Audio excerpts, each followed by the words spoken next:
Comme des millions de Congolais qui suivaient l'audience du 25 mai à la prison.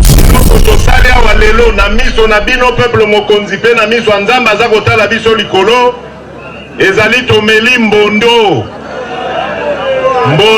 ya ko trahir peuple te oyo ya ko trahir peuple kombo na ye likama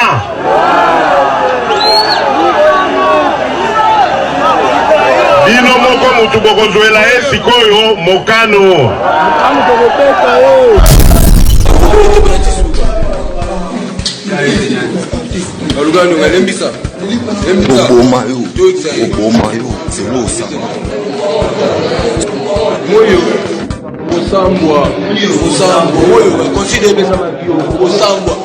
Comme des millions de Congolais qui suivaient l'audience du 25 mai à la prison. Ngai nazana Kigali, po Tshisekedi tosalaki ASD, Alliance pour la sauvegarde du dialogue intercongolais. Et même biso na Kigali. Na sala 2 ans kuna, donc na yebi batu nyonso wana. Na yebi bango. Ezala mokolo moko boye na tongo. Officier moko rwandais abenginga abi yaka place moko boye. Na hotel. Na kei kuna côté à self service. Pembeni ya piscine. Na koma kuna kamera yoyo. Didier Tumba yoyo. Katumba mwake yoyo. Donc les grandes personnalités de l'époque à Kinshasa. Oh. Alors, leur bango va moningai va comprendre que Barwande va piéger bango. Pour les coins wana ezalaki invasion rwando-ougando-burundaise. Invasion rwando-ougando. Sikoyo kamere lokola munoko na ezalaka pete boye soko diare. Abinanga ah Mubake toi ici. Nabi non, c'est à moi de te demander. Qu'est-ce que tu es venu faire chez l'envahisseur? Maman Dieu fait l'amour pour que les hommes souffrent de la femme.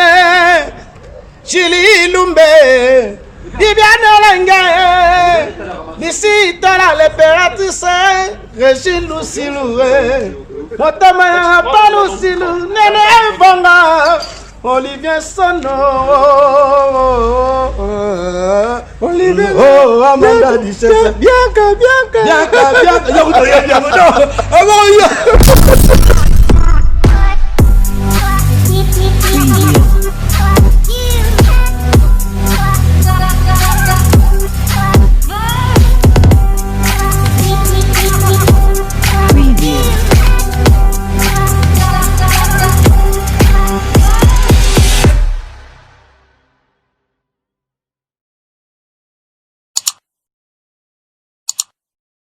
Voilà, chers amis internautes, merci pour vos ébélés. Vous savez, écran Abino Kolanda, Oyabino Bomessan Kolanda Mingi, le prince de la presse, Trésor Mankourou. Toujours, Nakata Kumbela Mokili, les lorsqu'on sentit Dio, Kumbela Mokili, c'est les unes mecs d'ici. Donc, Dio, Dio d'enfer. Les lots, les lots Congo mondial, donc, si dans le monde, la biso, les lots Kumbela Mokili, Congo mondial, Dio. Les lots Toro Yambasiko, mecs d'ici, les lots Toro Yambaye. Pour les lots albi azana makambu ya koloba azana makambu ya kopesela azana makambu ya kosaka donc bossa toujours branché eza kutu ya kobenda musika te mec d'ici ya kokuta na biso yo otala nga lelo ouais père oya ouais la cité hein ouais ah biloko ba ta musika parce que bon la cité na biso nous sommes la capitale du 9-3 ouais toi la capitale du 9-3 donc ici il y a des vrais gares et tout ouais et je condamne pas la gare Moussoupe, la capitale Moussoussou, partout dans 91, les Baconniers, 78, 95, 92 et tout. Je salue même les mauvais Joe de 92. Et je veux saluer Black Jack de la Défense. C'est vraiment beau. Je salue aussi tous les gars, tous les mecs et les meufs d'ici, et tous les boucs de Paris, quoi. Tous les boucs de Paris, je vous salue là où vous êtes. Donc nous sommes des mecs d'ici, la personne qui vient du bled, il ne va pas nous faire, mais voilà. Nous on n'est pas des gardes de la rue, on est des gardes de cité. Donc on est bien éduqués, voilà, vous le voyez là, on est là. On passe notre temps tranquille, voilà. Voilà. Nambosa Ntego, saluer Alec Mbela, Nanetso qui Eric Tente, vous aurez toujours branché. Mec d'ici, confinement les kilomètres. Ouais, confinement comme d'hab, Monique. confinement, ça a été pour tout le monde, même si tu es célèbre dans le monde, c'est aux multinationales, c'est aux nani, donc voilà, vous monde qui les gens vont bien, parce que bon, nous on travaille à la ligne, nous on est les mecs d'ici, quand tu travailles pas, tu te déplaces pas, tu vas à la société, nous on a chantier, soit quoi, tu peux travailler à la ligne, tu peux travailler à la ligne, soit tu évolues dans la pote, tu dis qu'est-ce que c'est, voilà, c'est ce que je veux dire, confinement, ça a été très bien. Et tu as vu qu'on gardait par exemple, tu Sumba de gauche à droite, tu as Sumba de gauche à droite, tu Sumba, donc unique quoi. Donc, je suis un peu responsable. Mais Bete Bissonon, Bete Bissonon, mon quel est le Wengel Paris.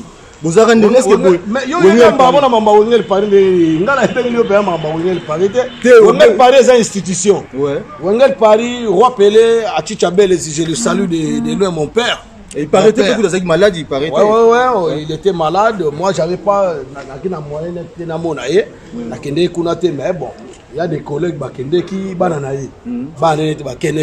Charlie Chaplin. Si tu as respecté un minute, na Charlie Chaplin, wana, donc la époque n'a pas tout pourtant quand tu as na bango. Comprendre? Na bango, mon frère Arc-en-Ciel, mon frère Santiago, mon frère Digital, Lidio. Pour moi, on a bien Lidio. Moi, j'ai bien digital. On a bien Lidio parce qu'à bête dans l'orchestre, on a beaucoup on a un frère, on a un cœur. À bête dans l'orchestre, à bête dans l'orchestre, on a un succès bendé. À bête dans la chute de tête, tu es banni ma carrière. Tu banni ba la mike na ndengona. On s'en prend. Il dit qui est Célésino. Célésino lui a payé l'argent. Na ndengena ya mouvement zo beta pas dans la fond na pesa pour transport. On s'en prend. Donc vous avez boss na solo bi boss mais que si tu as pas au PC transport yo mo na oza boss te so dans l'orchestre à quartier tant to beta au moins faut tant dénigrer ba tout so dans l'orchestre à quartier c'est-à-dire aux anora na moi makokimo parce que te zo senga ndingo na mo za boss ba tout to ba master ta ba master comprendre ngala te pona dénigrer ba ngala bo solo la nga solo wa tene ba orgueil pam ba mo na mutu ma to orgueil mais c'est au talent na trajectoire no landi de peut-être na suga c'est un bouffon dans la tête. C'est un bolos, à ce comprendre Mamado le bâté. Comprendre, tu as raté pour te critiquer, non, ngaïna digital, mais c'est net digital, tu bétana, tu sali carrière, mais si tu as na même temps, tu as carrière, tu as sous. Mon bien, il y a des journalisme, bien dans la carte journaliste, dans la carte média. Moi, je suis des médias, je sais maîtriser, j'ai l'expérience. N'a pas l'expérience à maîtriser mon anga, n'a pas l'expérience, n'a pas motivité que ceux qui ont eu au finga ngaï, n'a pas finga yo. Sans te faire respecter, je dois te respecter. Donc je suis là, bien éduqué pour les bien éduqués. Je suis mal poli pour les impolis. Je suis un grand impoli en s'en tête. Pour la finir, yo, moi, je vais comprendre, on a finir, yo. Parce que yo qui yo te pi, n'attends après na sens mo be mutu mo boy na rolo ba na pe na yete. Yo ne so la venir tam so na fula e atira la ngane wana. Yo so c'est les. C'est là na sisa ina nous. Ouais. Donc tant que na ko ngale pariwa ba massa ba la gebele. Ba massa na tani ba combo ba digital ba arc-en-ciel. Ba massa musu ba tika na ba kimba volcan. Ba massa musu ba ilus machuda je sali. Massa na ilus machuda place azali. Babisi makodos ba la ki. Question na tout na lo mo. Na silisa. Na ko tselo le ka tselo no. Na zelanga na silisa. Babisi makodos bazalaki ba grand champion du Congo. Boye yo mo yo za mondi yo bien mo. Bandimi no tu bo tala bo que champion du Congo yaki Bisi makodos. Et puis en plus ça na kati ya Wengel Paris batu tout balai ba grand chanteur. Et puis batu tout balai na kati dans nande on a biso na bossa ça me rappelle grand animateur monsieur Patou Bofo ça. Grand animateur il y a danger moi je le connais. Na yebi. Na yebi à salama mo danger na kati ya Wengel Paris na ko wanga na c'est mon frère. Na wanga na. Mais yo c'est biso non yo ce que tu koto na génération nini ya Wenge. Ya moi ce qu'on va décortiquer c'est toi qui me coupes la parole. Donc si on a décortiqué très bien, on a qui fanatique à Manda chante. Ah ouais. On a qui fanatique à Manda parce que Manda chante un chanteur de Moya Liboso, oya mboka na biso njili, akenda na mikili na Wenge BCBG 4x4 tout terrain. Alors biso tout to na yoka shock biso tout. On a yoka shock net Manda chante na mona na bana o monega. Na ba grand prêtre yoka shock ba sali biso tout. Ba sali ba to ba solo baka. Solo baka nkulunkumbe wa faibile ba vient na biso na ba yoko siso musique pour nga la ki musicien penate nga la ki na étudiant nga za ki étudiant Je suis un électricien de l'État. Le travail que j'ai fait, mon métier que je pratique aujourd'hui, na poto kutupe yangwana. Na c'est électricien, na ça chef cuisinier, ba formation, na pôle emploi, na mona offreté. So na moni offre pour na formation. Parce que je suis un mec d'ici. Ah, bah tu vois mon abina que bateau ba kende. Moni, bateau ba finga bateau de loke. Bateau ka ba yebika musique na Congo. Vous comprenez? Donc à part musique, il faut y avoir un métier moroboui. Côté Kadiamba, côté Kankuyu, côté Babolo, il y a un métier. Nandema ma bête na critiquer Moutouté mais et ça il faut y avoir un métier. Va Mundele a sali avantage. Donc profite-toi des avantages que na avantage au Mundele a sali. Mais si on y a la poto, tu apprends rien. Aujourd'hui la musique. Na qui va y avoir que la musique. Ok, la musique. Hade de babiso na kene musique na oyela ba retour ni. Fona yela ba retour que lobi dans la zone na kini na ye na vie na récupérer ba chaîne na bando apprendre ba ce que j'ai appris en Europe. Ce que j'ai appris et hade ka musique parce que musique kutu na nenga Congo musique ya na muta bota mi na ye. Atie pitoko na ye atie ba lox na comme pe musicien. Et ça internet a ba mo na ba so nominer ba tout mutu ba abimi pena star comprend mutake na ba cours formation ba formation ya son ba formation à chant ba formation à danse net au monde en ba mboko za bien structuré. Vous comprenez? Mais ngati ko na zaboye amasa na biso belé na ongel pas il faut chanter à Zalarati na ongel pas il faut animateur à Zalarati na ongel pas il faut guitariste à Zalarati. Aussi longtemps que y a mon grand prêtre na biso a Chicha Belez beaucoup de lobby na ozapa na so lingi toke na yo parce que yamba ba no surtout te mutu biso mona ka lo ngambi sa Marie Paul ngabo na ba yamba ete kuna ali ngako sentir même pas ba biso na tango na ko pa mutu te c'est lui qui s'en pire connaît l'affaire ozo comprendre mais ngasa na big bien ngala yebo na ayebi mutu aye awaza nani asaraki nani qu'est-ce qu'il a apporté na yoza mondimi bandimi belé na monde boyoka Patrick Tidi, là c'est ça Ozoyoka Patrick Tidi. Nama c'est là comment journaliste na kini na bossé comment la porter par Laurent Fabrice. Au moins on entend comment parce que moi Laurent Fabrice on partait donc il va relation donc il va RP. Donc moi en tant que musicien mais nazali pe na les granater à chaque fois. Qui me reconnaissait pas Mouto on va yebingate mais tu te trompes mais ba yebisinga yo oyaka na style ya bilamba ko bazwa on a place wana ya ténoriste ko ba ya yu bazalaki ba digital bazalaki okima na sima bilamba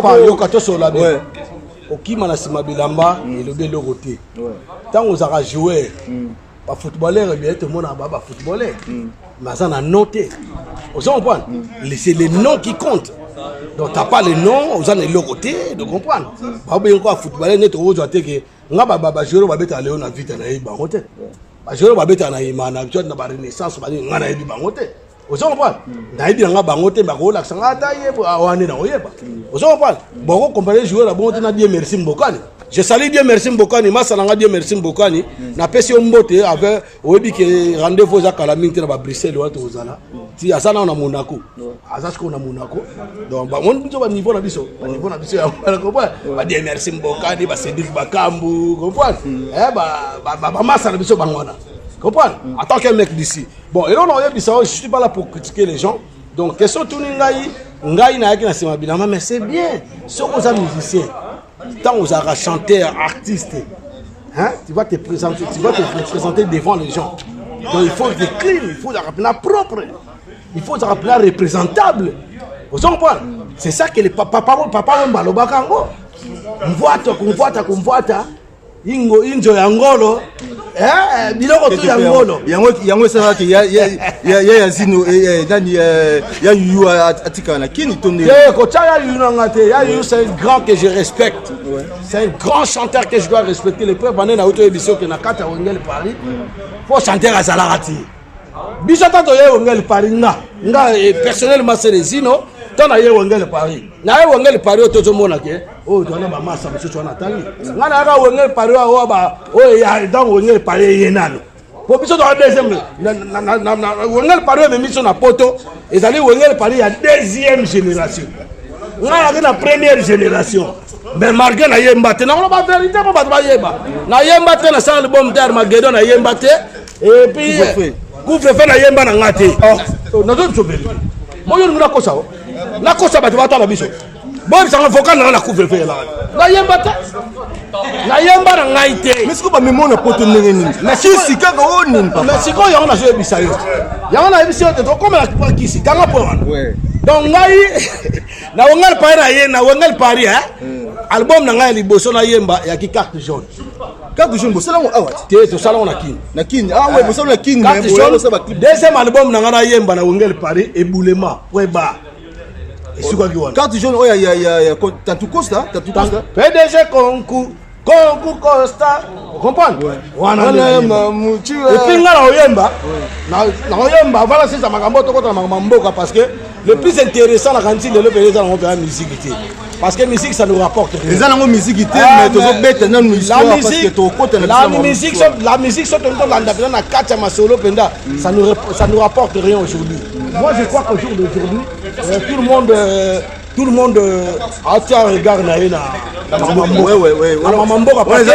musique est stable avant musique est bien ça nous regarde que institution mboka nyo surtout et ça la bien bon biso to sepela na musique ibona bo c'est les innovations c'est là batu voilà oyami kili mais ba ya yu batikala on est d'ailleurs qui si to nous expliquer na batu mais yango on expliquer yo to katanga mado na kati mo batu fa to beta o tanga no ya yu te ya yu tanga na ye ko raison na wengel Paris po wengel Paris na yaka na sera ba manda na siko na ki fanatique manda ba tele to ba dide sono ba chaki sono ngana yaka wengel Paris tangu depuis to awuti mikili aye donc wengel Paris to no yo kana mikili ke ba riko ko bulambemba ato ba maripol molanga malasi kopon to yo ba fununga to leni bino c'est to ba fanatique ah bon ba manda longo na we bese de 4 fois manda za première chanteur o ya longo na quartier na biso ba menie na BCD 4x4 BCD je menie ni ça mo yepe kala ibui wenda tala sola karamini kala ima indi tout de repère wili kusuye ye Didier Sono comment ba série wana mutu ndeni batanga kiyote ndeni batanga c'est ce n'est pas grave mais na dia kotanga mutu fatanga rabiso mutu fatanga rabiso za badelo mutu fatanga rabiso za ba pole ça mutu fatanga de faut luka ba au cadre wanga na ke batona ba au cadre mutu fatanga rabiso za yemo ko Marie Paul mutu fatanga rabiso bandimi yana yo ba Patrick Tidi ba Thierry Nicolas ba Laurent Fabrice ba to batanga rabiso bangona donc mutu mo ya teke mutu aye abandi ko tanga batu yemo ko ba mitangi abosani ba musu boso ba kina confiner mutu wa beso wana likambo yemo neti ngala na confiner mutu na saka na confiner mutu ayi na pe so zo yina nga ozo yina mvulusi oyini mvulusi kimbangu oyini mama kimpa vite oyini ba combattant résistant yos yeba ndongo yini ba ngana yina nga mutu c'est les inno batwala na biso Nathalie Alain Kembela donc la bossalité donc Nanette Soki Eric Tente mais père bete bisonon ba le bino na kata wengel Paris goueza la qui ça na mutu kuna parce que faut respecter faut pas tout ça non respecter la ba respecter ba le bi goueza la qui a jeté na kata ya wengel Paris te au moni ma gwa na ebisa ki yo fo bombango parce que ma gwa to lobelao to lo bananu fonctionnement organigramme. On va parler comme. Attends, nous on parle comme des intellectuels. On va pas parler parce que tu as appris à parler la langue française ou la langue de Molière dans la rue. Tu te prétends que voilà on a dit français. Bah tu me suis sur la banane musique na âge il faut tout là et il y a que les classes et comprends. Donc moi tu dois parler comme un intellectuel. Je parle comme un sage. Même si Bobo est un intellectuel, c'est pas grave, mais la vie sagesse. Sagesse, mais l'intellectualité, on l'apprend à l'école. Tu vois ce que je veux dire? Donc voilà. Mais si on doit répondre, on doit répondre Moutou. C'est lui qui a bien connu l'affaire. On doit répondre Moutou, les gars, ils posent en tout cas. Italien m'a rectifié comme Madoba. Parce que ceux qui moutent entre on a des désaccords, on a des désaccords, mais tu as des limites. Parce qu'on est dans un pays de loi. Nul ne décide de la loi. Aujourd'hui, nous prétendons que se présentera la responsabilité Morobo.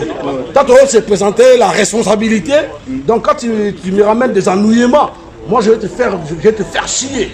Je vais te faire chier juridiquement. Tu vois ce que je veux dire? Donc voilà, je vais te faire chier juridiquement. Tant que quand tu as yanké, ça c'est un rappel à yanka danger, on a dit mon abam. D'être télémotion mon abam. Expliquez-le au Batou. Bon, si quoi le problème est ali, au temps là baya yuti, baya yu baba grand. Baba grand andeni. Quand on appelle grand, moi je parle selon l'ancienneté. Hein? C'est l'ancienneté. Organigramme, expliquez-moi ça. Organigramme à Wengel Paris, c'est-à-dire, bateau, il faut pas expliquer, on a attaqué les premiers, on a attaqué les siècles, à Rocha Motoplace, il y a déjà colonne caisse. C'est-à-dire, le PDG de cette entreprise de Wengel Paris, c'était Marie-Paul Atuchabele. Hein? Quoi qu'il baka, l'homme de Kimbombi. Vous comprenez? Papa n'a pas tout, notre encadré, il y a un salaire, il y a tout pour ça là. Nous avons les gars, comprendre? Donc, nous avons les gars comprendre? C'est ça l'organigramme. Après l'organigramme, il faut voir aussi à côté les membres de cet orchestre. Il y avait des membres de haut niveau. On va décider peut-être yo et Sili. Et Sili peut moi répondre pas mon yo sous tesco. Patron va poler ça. Patron va faire tuer le mboto.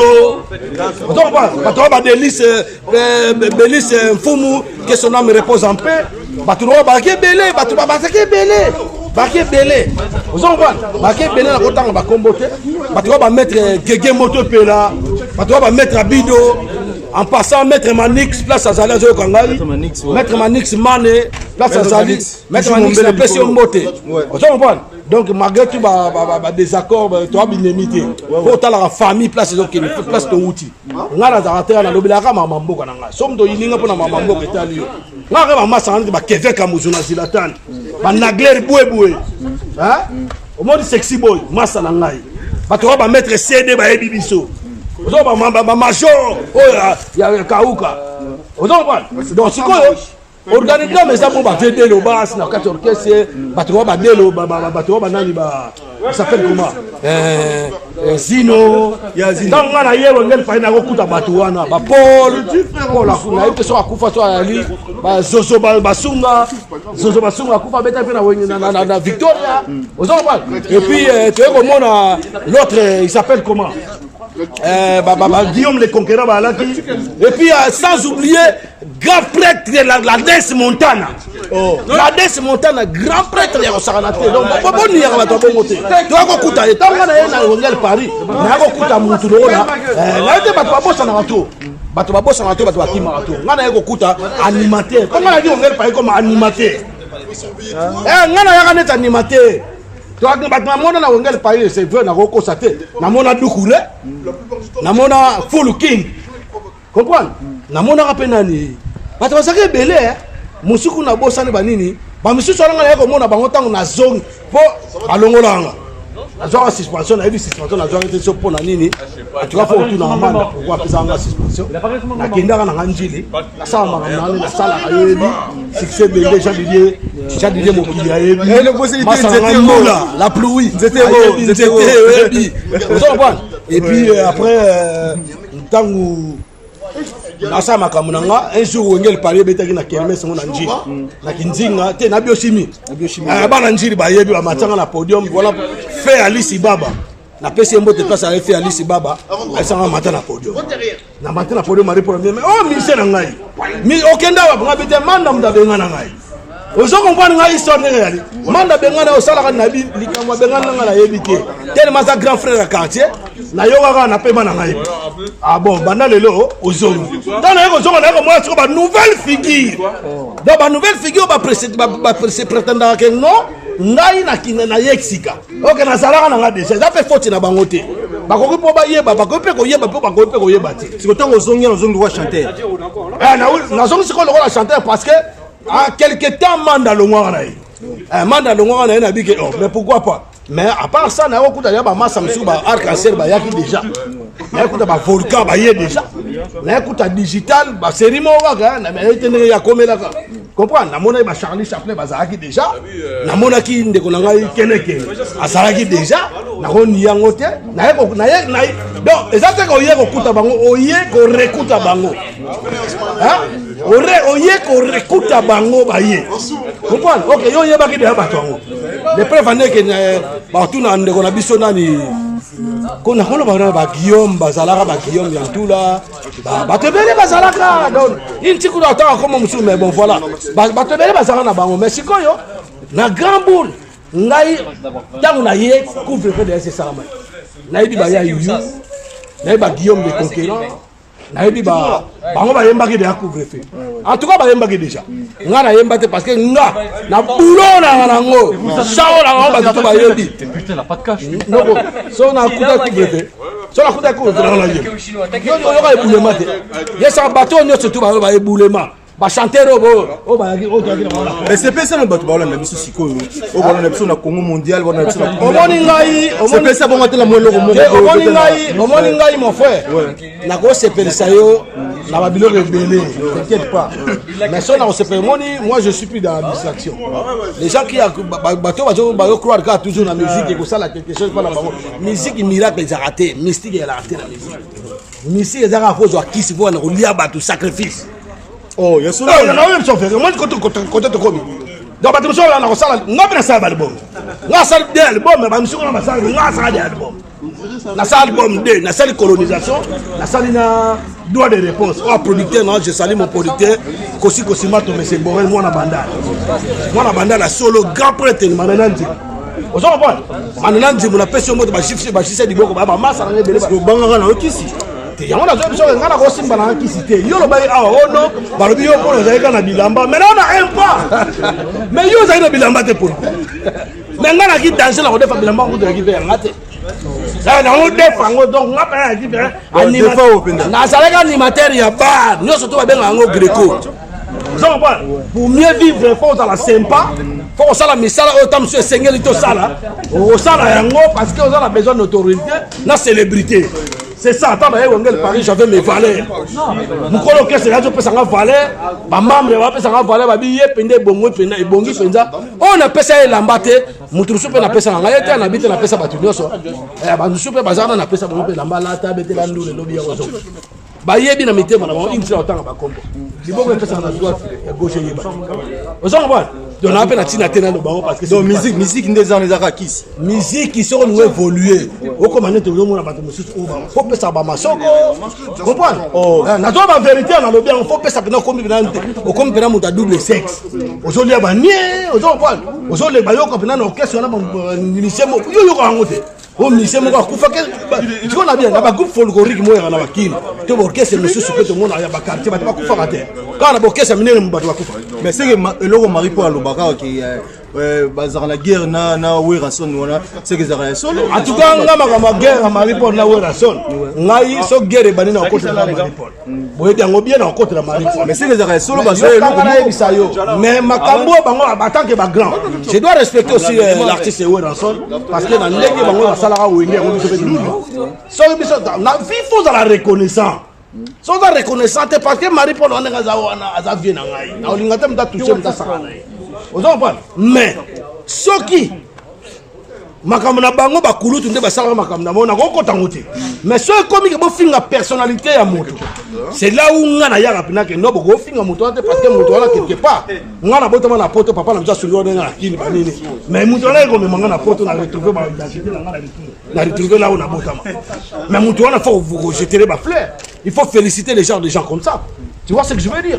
Mais problème maintenant ezali ko sangisaka makambo wana te tolo makambo na biso tolo. Voilà. Mais cher ami internaute quand bozo na biso toujours na kati ya kumbela mokili Congo mondial met d'ici donc bozo aura toujours branché mais ouais mais 1 mètre. Tu respecter pas 1 mètre je sais pas bino wala ba corona na bino. Voilà mais yo corona te. C'est il faut que ça biso de voilà na biso bat voilà la corona te ngala bigaki bigaki osaki na corona te na zaki na hotel na bigaki ah mais so osaki na pusanga naza ba tu musuba mona yamba mutu moko boyo mona ngala akini na corona so yeba oh yesolo na ngala di komba mutu te ba o ba inviter belé mon frère te mukasuka na auto ya mamuta po mikolo na ba ndimi nyos bo na biso ba chanteur nyos ba guitariste nyos donc yo lambaka ba guitariste na ba chanteur mikolo na oluka bino na ba animateur yo lambaka ba guitariste ba animateur ba lambaka ba combattant résistant te ba combattant pe na yambaka bango ah bon lokolo ya to so la solo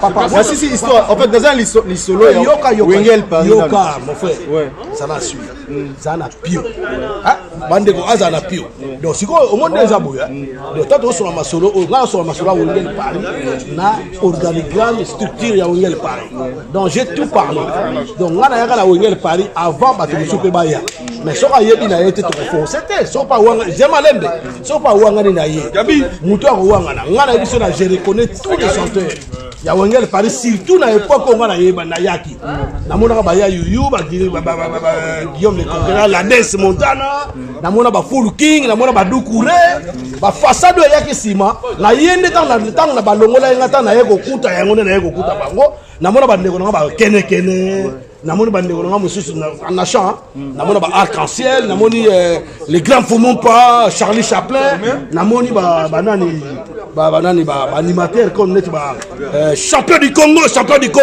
Bissima Kodos Bissima Kodos on nous on a c'est un gars qui travaille dans les propres sillères à Lukwapinambongo na écoute appelle frère na pas tout beau faux ça on appelle simbote à penser yebisanga c'est ça si ça na frère na ngapa na kutaka ye na kuti bachuda na kuti pe na kuti suna na animation bon wana na se reconnaître sur na kuti ba digital na kuti ba mais yo to katanga maloba boyenga ni papa pese le ba bayola na so kuti batu na chant na kuti ki batu wana ba Charlie Chaplin ba Arc-en-Ciel ba Volcan ba na kuti ki bango siko ba ye ok ngasi na yaka na kendaka na sikota na ye oya na yo kuta bango c'est bien mutu so ko lo ba pe akota na vangai yo nde siko na makanisi na yo na mutu azalaki akendeki boka bien bandeko na mutu azalaki akendeki okanga bien na mutu azalaki akendeki ntango aya ye kokuta bino bokoti na mutu aye na naza ancien azalo asenze bato balanda biso bapesa réponse bon bato balanda biso bapesa réponse c'est ce qu'on a dit là siko mutu oyo aye koya ntango yo ozalaki te ntango yo okendeki est ce que mutu wana aza obligé kwa reconnaître yo ntango so ayebi ne pe yo oyo aye na nsima na yo ntango ayebi ne yo te bato balanda ntango yo siko oye korekoya ntango oye korekoya bokutani bomati avion nzela mo siko susi nozaka po batanga kombo na yo te to nini te ngai kotanga kombo te je suis Célésino je resterai tel que je suis vous comprenez donc nzambe mdasala kombo oyo mari pour la fouli tata na biso abotanga donc yo mutu ngo ya mokili so reconnaître ngo te ofuta anga seliki te opesa nga attestation d'employeur te pona kekota seliki na yo te mdo ko signer ba signature pour nga contribuer na retraite bien na IRSAF mais ton valeur rezani na okeno wapi mais d'ici mais ngana yebi ke mutu wana so yo banga na yebi na ayete ngana kuta ba frère tout ba yaki bien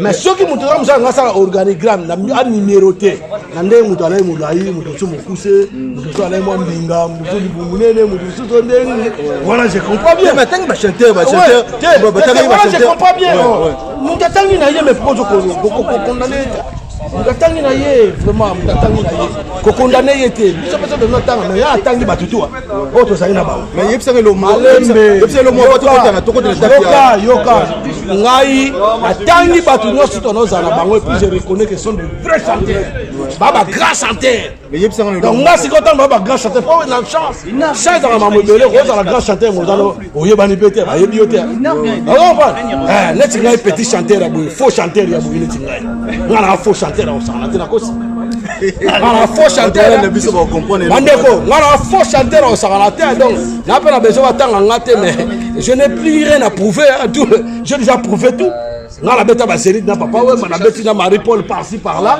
à part ka ba Tanzanie mosu to kenda te banini na kaya na ngate parce que na zaki na ntere wana na bizonga ina no te mais poto na ya quand même we le grave poto ba cheyo noko yoka ta okisi akisité et dans notoriété célébrité la valeur compétence vous en expérience Vous comprenez? Balinga yo pe, ba misu ba leko ne belé pe, balinga bango. Mais donc c'est pas tout mon logo mo ya El Parito yo ka. Les de l'eau ni.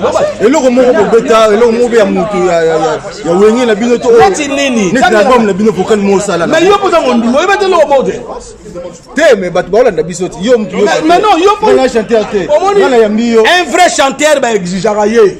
Ba exigera un vrai chanteur. Donc toi t'es un chanteur, bon chaque jour c'est ci. Oya te ka yo mo wana. Ya na so bim salbom. Ya na bim salbom lobby. Ya ba o kera album no wa. Hein? Ngala ko ya te na no wa. Na bim salbom. Ba po ba sa album na ngani. Est-ce que au jour d'aujourd'hui les gens ils s'en foutent de la musique? Papa bête la biso le logo mo ya wengi.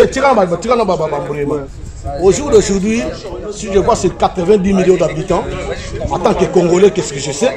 Je vous dis que Batova qui peut se ma musique, voilà, tu ne pas qui peut la musique, pas à moi détraqué, comprends?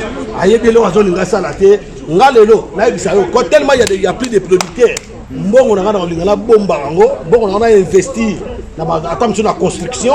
Hein,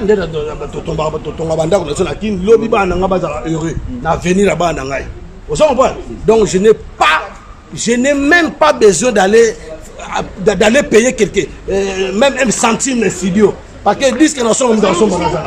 Moi ça a dit c'est mis balai rien va son magasin. On peut pas continuer comme ça. Bon nous métier bon ça là. Bon qu'il y ait des formations, il y en a plein ici, offre d'emploi, dans Pôle emploi. Vous comprenez? On a musicien, au monde il y a mais on a besoin de et puis les gens comment pour que c'est un apoto. Tant que c'est maintenant il y a calme. Eh, bakablo basket, bakablo bala, boaki mutu, on a besoin de ça pour que c'est mingi ça et là on y va. Au moins on que c'est bon ba fouti ba route. Ah oui mon frère, donc tu as distraction. Bon on a distraction. Comprendre? Ko finga mutu pozo bimsa album ko wanga na mutu pie ou bien so nini po bimsa ba to be ba sala ngwa mo nga sa makamna ayo finga selection ya kwanta selection le kisi na full album njona na ngari eluko makamna yo ndo luko makamna de mutsusu ko frère kesa suka poto tokota momona na masula mboka bakimara na El Paris na bisinga bakimara sur 2 personnes sur 3 personnes expliquez ngana bato bakimaka baza bato bakimaka ouais tambo yaki boye en tout cas ngai bato bakima ba miyebi ke bakima na temps encore mon côté nga parle je vite autant encore mon parce que moi je suis un homme d'État je dois rassembler je suis un rassembleur donc quand je suis un rassembleur je peux pas nier le nom de quelqu'un bato to sanga na bango le soutien on reconnaît pas pour un grand chanteur pour tout beau excuser ngai ça na banako lo babongi la solo babongi bino bo yebi na téléspectateur ba yebi na bossa na grand chanteur moi yemba danger si yemba yebi ga yemba danger Bob Loli grand chanteur au Saralati non voilà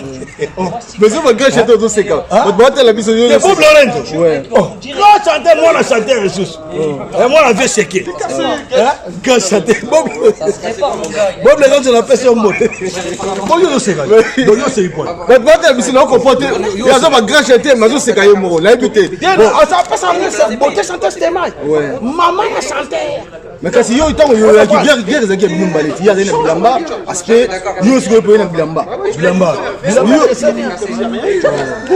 que c'est là na appel qui s'est passé lamba ici finza tanima alors kata ça tenor un peu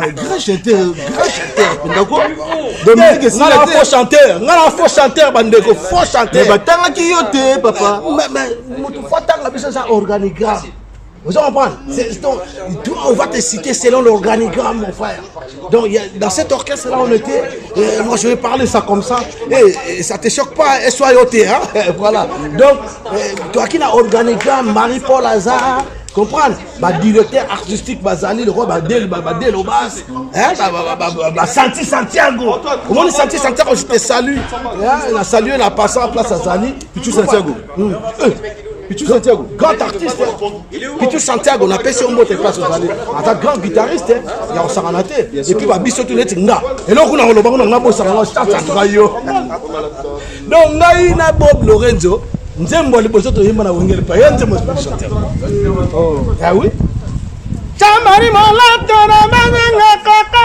ngoma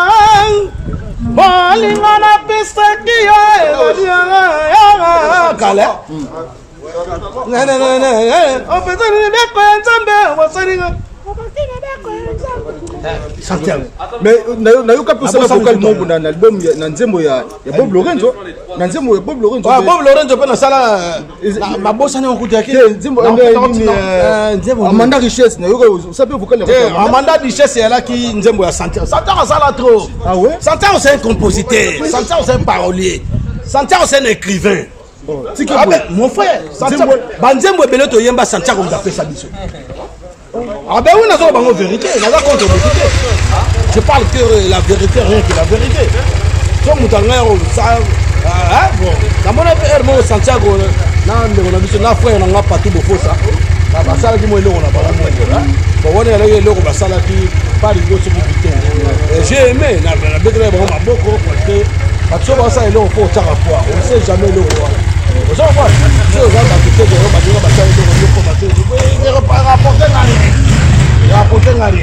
tu vois ce que je veux dire? C'est ça quoi. Santiago c'est un écrivain, Santiago c'est un arrangeur, Santiago c'est un grand artiste, c'est un parolier. Tu vois ce que je veux dire? Dans tout ça là, donc, moi je peux rien nier. Vous comprenez? Mais peut-être mon focal ou un aboto côté. Ouais, Amanda. Et puis vocal en bien. Mouta pesa mo ba parole mukia ki patu bo fosa. Oh. Oui, patu bo fosa merci do pesa nga pa. Apesa nga ba parole mo ga bien. La parole est nini. Vocal mo de kala. Comment Dieu fait l'amour pour que les hommes souffrent de la femme. Chili Lumbe. Bibiano Langae, d'ici la l'épératrice, Régine Lucilou, Motama Palousilou, Nene Vanga, Olivier Sono, Olivier, oh, Amanda Dichesse, Bianca, non, mon trésor, ma cour, mon numéro, mon aide, mais pourquoi vous reconnaissez voilà, problème, vous avez un problème mental, mon frère. Donc, il faut, donc, on a bien à mon touté, hein, on a reconnaître, bon. Et ça, je n'ai plus rien à prouver, mon frère. Voilà, cher ami, dans ton coup, qui ne peut pas boiter, il faut te bête en masolo et en boca parce que. Tu vas bête en masolo en boca. Tu vas bête en masolo en boca, mais moi, je vous accorde encore, même un petit 2 ou 3 minutes, on parle de cette situation à Wengel Paris. Oh. Ouais, donc Wengel Paris est à quelle institution? Wengel Paris est à centre de formation. Donc, tant qu'on a Wengel Paris, il faut y aller. Tout le monde a Wengel Paris, il y a jeune talent. Comprendre? Y compris Ngaboko. Comprendre? Bon, si on a une copie sur la Wengel Paris, peut être na bolingo. Toi qui na bolingo, motivation, il y a plein de monde à toi, à la boyokani. Comprendre? Mais même bois qui s'arroie, je suis le seul et l'unique dans l'âge, dans petit dans ce Sankara de écoute, dans petit dans l'âge. Dans petit dans ce Sankara de pendant la Wengel Paris, j'ai joué beaucoup de rôles. Porte-parole, RP. Grand sapeur du clan Wengel, il dit combat. Ouais. Oui, bien. On a soit na Adolphe. Adolphe. Adolphe.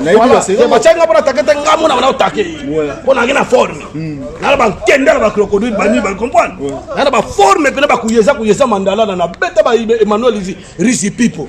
Comprendre? Mais on a poto, ça sert à rien, on n'a pas mal, c'est des distractions. Tout le monde va saper, on n'a rien à foutre. C'est pas ça, on est venu en Europe pour apprendre quelque chose. Hein? Pour faire des formations, ramener quelque chose au pays, vous allez apprendre à tous ces jeunes de l'avenir qui sont là-bas. Ils nous attendent.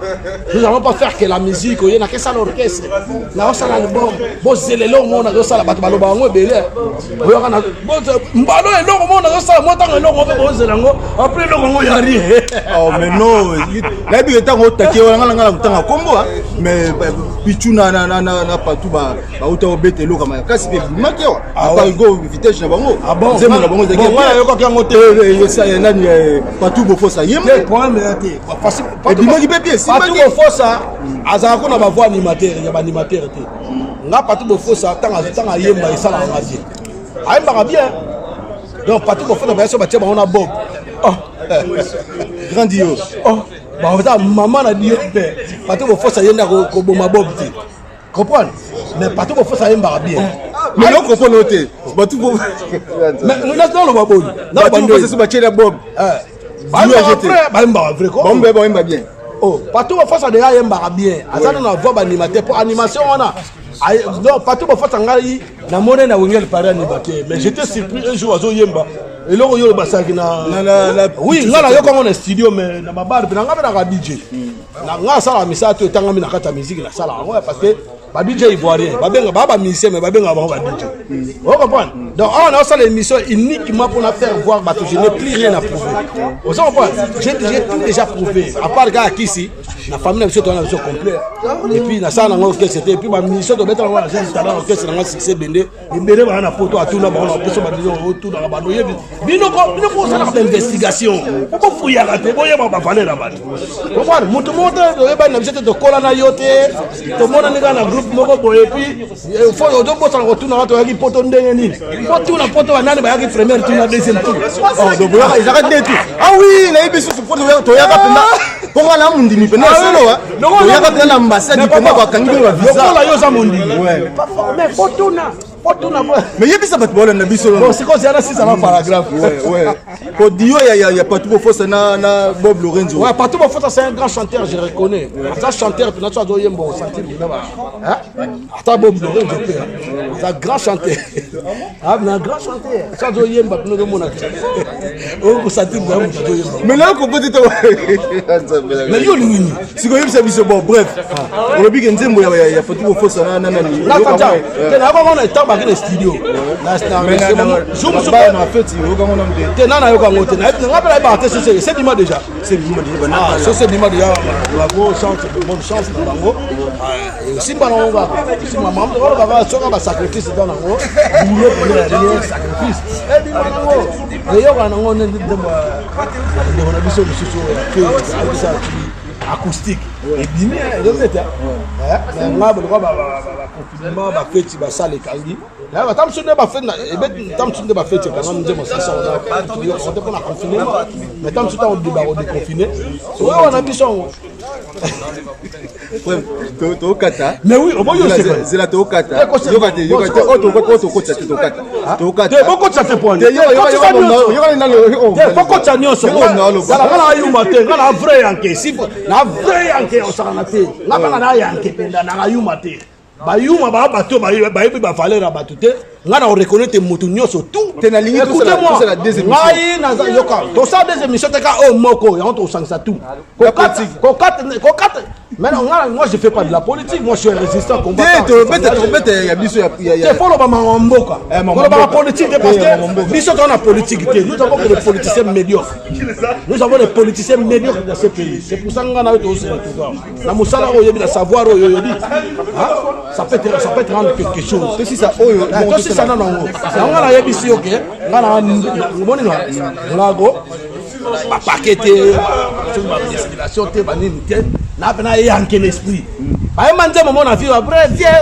frère que salie azali mayele frère que azali o azali responsable frère que azali na boule nzembo na ba yembango yanke abitumba te yanke za to po yo to kanta bisika yo kunde do danger place o sugo ba 16 be ba bandi wana relation ya nyama ngaza mek bisi ngala ko le ka ba mvunji na pona dans place de la chapelle les mvunji me reconnaît que lui là c'est un mec d'ici mais il y a des gens qui peuvent passer là donc yemo na motema na ebi na za musicien na za musicien na ko sala le bom na zoleka mais tout le monde ba yebi na bango yedi inaperçu donc tokena na ba boîte tokena ba boîte ta ngala ba masa tokena ba boîte tokena obi ils a passé ndeko na ngai masa mo on se prétendre qu'il y a un grand artiste c'est bon ba bon botika parce que yebi a grand au contenir tokena na Montparnasse Aïcha Diaz.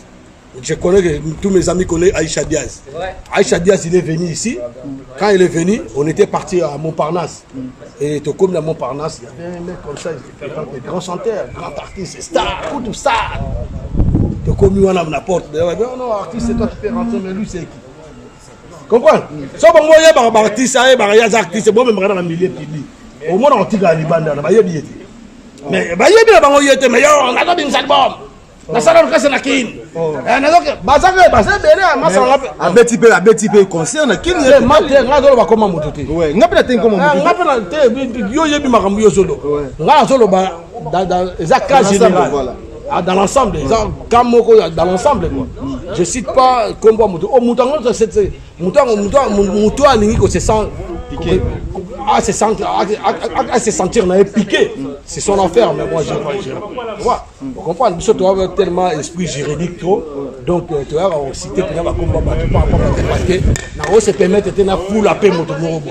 Comprendre parce que ngata bazola ndanga yo ba dit lui là c'est mettre ici. Mais il y a des gens au monde a la visibilité sur le temps voilà tout.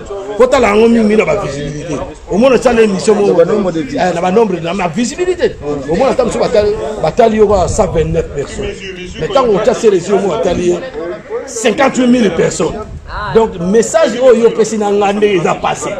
Le message de 120 ans. Quand tu as ta famille, tu as ta famille, tu as ta famille, tu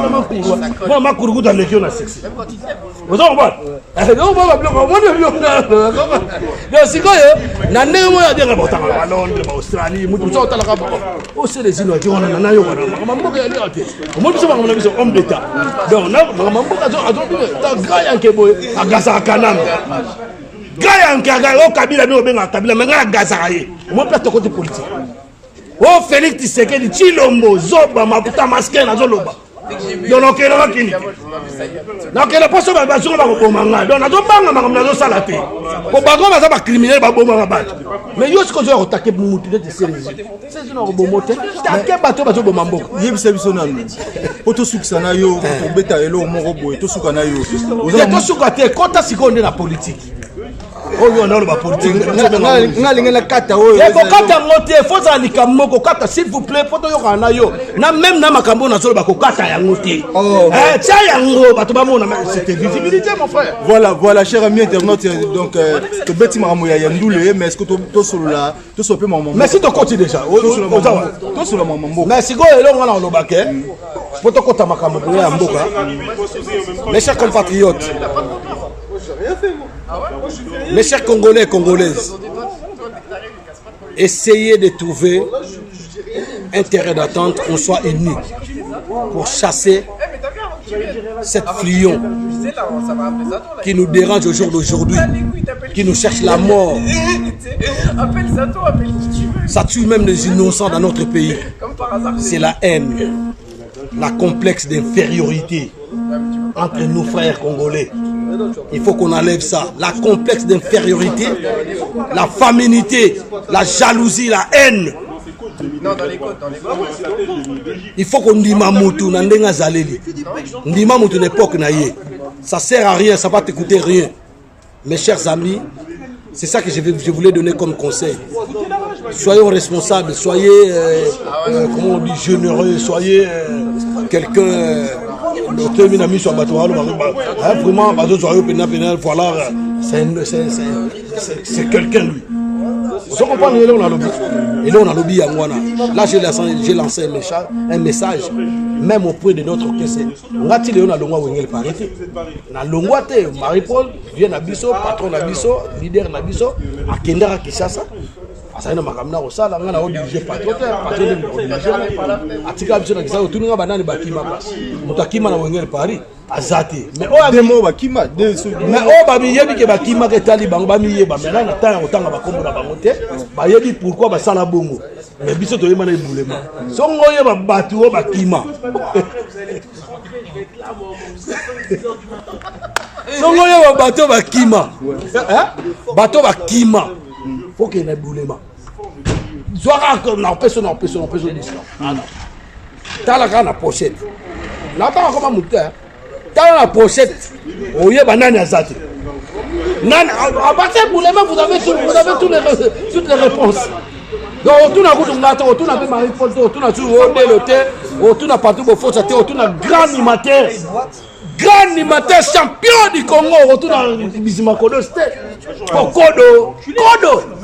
otuna kodo te mais bizima boaka biloko malonga te batu boaka aboaka kujana pipa aboaka kujana pipa bangela ya ni ya Armageddon nalobi kujana pipa ya papa du courir na PC mbote place za na bagesi bango te basataka kana ngai moi je s'attaquer dans na yebi na likamte mais ko s'attaquer na ngate tala na muta baby sa yo mokuma tala na muta baby sa yo te c'est ça na orchestre yo sala banani mabe na orchestre ndeko na ngana patu bo fosa ndozo mona yo wana tanto yaka premier tour yaka deuxième tour tanto yaka premier tour parce que yaka deuxième tour te pona kotika il faut ça élément ça fait grand animateur ngazo niete comprendre ngazo baka vérité ayaka deuxième tour point mais parce que Bobo qu'il est malade Moussa Moussa na bien Bobo qu'il est malade pourquoi mais Bobo qu'il ne tourne bateau parce que Bobo qu'il est malade le basuka basana ba Afrique on comprend ok merci yo Bobo là partout Bobo sa maladie pourquoi parce que partout Bobo ça y on a salé pour que ça na ça bravo na mona ka oyemba ayemba na très bien na donc de mona na oyemba moi quand en tout cas oui bien et puis on sort album na bise pour ça on met là ata bouger so na moni ndeko na ngabonga bimisa album na osongo ndeko ngala so na bimisa album lelo na bimisa na so album tena saba c'est na bimisa album oh na so bimisa boyo keloko te ngala osaba album ya conscientisation et éducation album patriotique Félix Longwa wa matama longwa na mboka oza moyibi zete de la nation ozo mona ba titre Kaname, un étranger occupant, criminel, l'ennemi des peuples congolais, créateur, il y a ma fausse commune, il y a ma charnier dans le Congo. Au moins, la titre. Donc, on a invité tout le Congolais, il a le droit d'écouter cette chanson-là. Je suis en train de conscientiser, mobiliser et sensibiliser le peuple. Tu vois ce que je veux dire? Donc, si on a un Lobake, on a un parle de ça. Bon, il y a tant maï pour la mémoire biso ngana za mieux placé te en plus on va combo ngozo roi pelé a ti tambe le bien ba vieux de la vieux polé ça va grand prêtre wana ozo ba jour ozo bango ndetuna bango et puis to bossa ba partir mususu na na biso ba quel orchestre ngana bika comprendre ba orchestre mususu ba to mususu ba zo ko sa moi tant tu ba reconnaître ya ta ore dans la viva yo peut mettre la viva on a bête na viva la musique até na bête na tendance na tendance o ba oya papa wemba tendance o tendance mais qu'est-ce que ba sala pas tout faut ça pas bêta na kati bon na ebite yeso à une époque mais na mona gaye tango na longo de wana to kene marki o mona ba sembe mais on va passer vers première sortie les marqués mais yo dans la film tout na otindo longo tia tout wana emi na ba King Kester featuring ngala King Kester de Mene avant qu'on fasse des derniers chanteurs ça la King Kester de Mene featuring c'est moi et puis King Kester avec ça bango cette cadeau on appelle ça on a frère na c'est les zino ba batikali bolan vieux pas confiner na ba ministère mo ko ya ba sala ngoti on a critiqué ma mission a été parce que la victoire de grand chanteur de Bazala maintenant ça dit mutu na Gejo Star grand chanteur battement ba fille basele la pression mbote grand chanteur on comprend donc wali na kina maintenant ba mutu na sama oui sama Christian Lema grâce à auto ça album on a eu on fait partout en fait na ba na Maroc na ba frère na biso ba Jani wana Jani wana grand chanteur au Sakalate ngala boya mutu te mutu ana ne boza bon hein na ba quartier na mona ba grand chanteur na ba Joran Kousa on voit hein menino Joran Kousa Christian Kousa vous avez pas bah Jordan de Kousa na mona ba grand chanteur là ba Chamberton vous voyez donc la salle de l'hôtel voilà cher internaute donc tous qui on a les zino non non silité papa Zala papa na minute linga émission c'est la 50 minutes oh mais Zala bon Zala wana Zala bon sikoyo je crois que La carte est bon, tout c'est l'homme. Non, non. Je crois je crois qu'au Kata Tenga, l'ingé à la mort, pour pas comprendre, on est à très. Ngaza sur ma musique, c'était ma polémique. Mais non, mon frère, tout sur le landais, tout sur le landais. Ma campagne est si là déjà. Oh, j'y vais la ouer à Babundi. La mouton va se goûter. Les conceptions, il y a les conceptions, mais moi, je te dis qu'il faut savoir que le coupable, c'est toi qui non, continuez parce que mes inspirations aussi. Ah, voilà. Pour ça, on n'a pas tout ce temps respecté ma banni. Tout ça, on a des mecs d'ici, c'est les signes, nos mecs d'ici. Ils ont agabou. Ils ont coûté moi, le mec d'ici, dans Azalaral, ma vitesse, n'a pas. Donc, tout ça, les mecs d'ici. Ils ont coûté le bagout mingité. Mec, yo tout le monde, mais na presara banani na animation na Congo, tout le monde. Mais non, tout le monde est kakate. Na linga tout le monde, tout le monde est mususu. Nakati ya Wenge El Paris. Yebisanga na animateur oyo bano sepela bango monte oyo pena c'est un bon animateur. Bizima Kodos, ah, Patou Bofosa, ah, un grand animateur, hein. Bah, Koudou Koudé va dire un grand animateur, mais on boit comme Morogoué, hein. Et puis Bachouda Balaki, Bachouda part, bah on 4 ans, et bon amoni l'animateur, la Wengel Paim d'Akole ka. Bizima te, Bizima na Chuda na Saki Bizima a Chuda na Patou Bofosa. Donc ba équipe na grand animateur, mais na Congo pe na mona ba animateur pe ba ça, yo tout na Congo te. Ko na mona le masala biso na nyo eyinga. Ama oyemba danger. Eyinga nani? CNN ko ne Jean-Louis Armand oyemba danger, tout ça do yemba ko ninga na. En tout cas félicitations mon frère. Yemba bien. Mais il faut l'actualité aux gens Makamamboka nous bon Makamamboka il faut jamais la vie dans le baquet. Mec d'ici, il y a des biso actualité Mboka aux gens Makamamboka. Mais moi je viens de te dire actualité Mboka dans un pays il n'y a pas d'actualité, il y a la situation. Quand vous avez toujours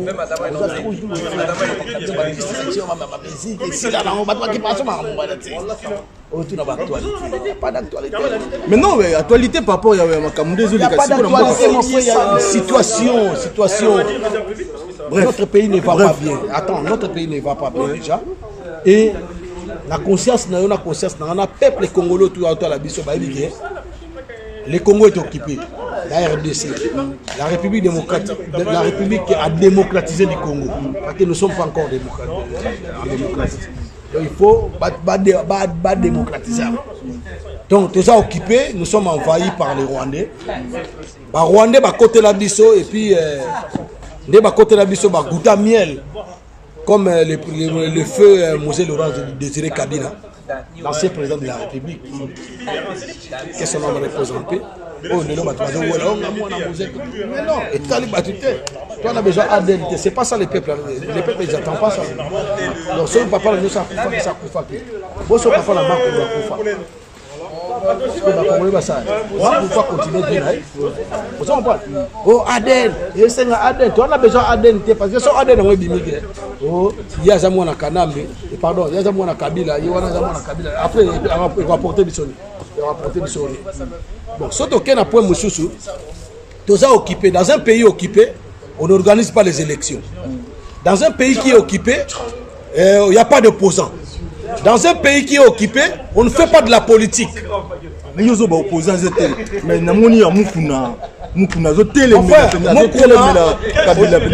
au départ, je vais te dire que Moukouna, ce n'est pas un opposant. Moukouna, c'est un aventurier, c'est un charlatan. Attends, je vais t'expliquer, mon frère. Moukouna, c'est un aventurier, c'est un charlatan, c'est un mendiant.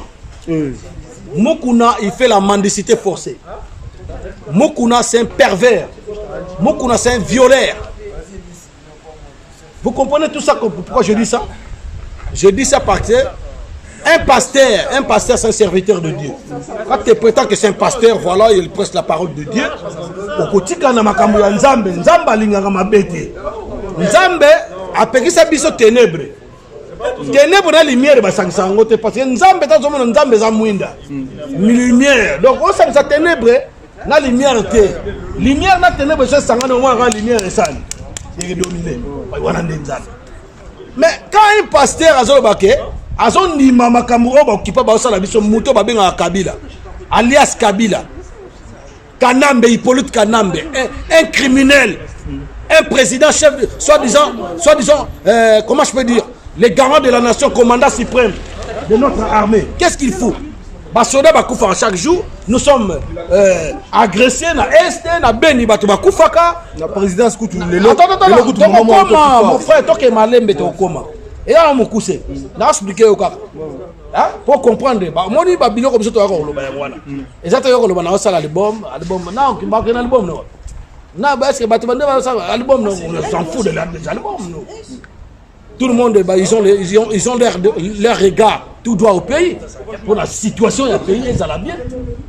Il y a lobby qui ressort dans la musique, quand après la musique, il y a un homme qui est l'émission de la bourre, l'émission de la désordre, il y a la musique qui basse dans ma salle. Quand on vient aux obines, on a un album, on a un orchestre, on a un racisme. Bon, si on a une institution, on a violé ma mamie, ma basse, ma maman, une femme, on a respecté la temps de Mobutu. Et sans tenir compte que net de distraction que un pays, un peuple a même carte d'identité. Mon frère, ils ont la carte d'identité. Quand vous rentrez dans tous les bureaux ici, on vous demande d'abord, monsieur, vous avez votre carte d'identité? Présentez votre carte d'identité. Chez nous au Congo, il n'y a pas de carte d'identité. Mais comment voulez-vous? Vous allez faire la politique comment? Comment vous allez faire les recensements? Comment vous allez connaître le nombre d'habitants de ces pays? Vous n'avez pas la carte d'identité. Explique-moi. Mais c'est chez nous, mon frère. Hein? Ce sont des sacs à merde à dire tous ces politiciens là. Après, tu me parles d'opposants. Quelle opposition? Mais tout le monde un opposant, attends, mon frère. Le monsieur que je prétends, le monsieur que je condamne, pardon, je le prends comme un pervers ou à violera ma femme. Monsieur Mogo, Aza pasteur, chez lui, dans son bureau, il y a un lit. Quand il vient là-bas, il abuse des filles. Non, mais yo kolo babongo te poye moi des mataki. Non, les ayétés. Mais non, peut-être le bagage est simple. So les ayétés, mon frère. À la taille coupée. Pas genou na.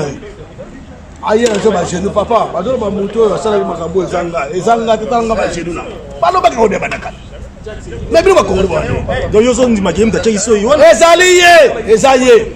Et puis là mudali boso ta sala nga sala rango. La peuple est parce que mon Congo soit célèbre. Les ministères qui sont Congo sont intouchables. Moi, je suis général. Autant la rencontre, mon ministère, moi, quand je porte parole, moi, qui est autant la rencontre. Et bon, un pasteur, soit déjà pasteur, ou Azalaki, Kanambe, ou Azobo, Mabiso, Azobo, Mabiso, du jour au nuit, chaque jour, chaque temps. Pour la bateau, réclamer droit à Bango. Et puis, pacifiquement, Bazan Babindou qui Barossi Chimanga Bakupa, Armatugulu, chef et président roi, il y a droit de l'homme à Kupa, Babomaye, Morane Penaboya, et moi je continue, moi je continue, on s'en va pas, très bien. Alors, il y a des gens qui ont été nous sommes des combattants résistants. Kabila dégage, le monsieur là, il est venu ici en France. Moi, je connais toute sa famille. Dans l'intérêt, de citer non, moi je croyais que Boyaki a proposé à tirer quelque chose d'éducation.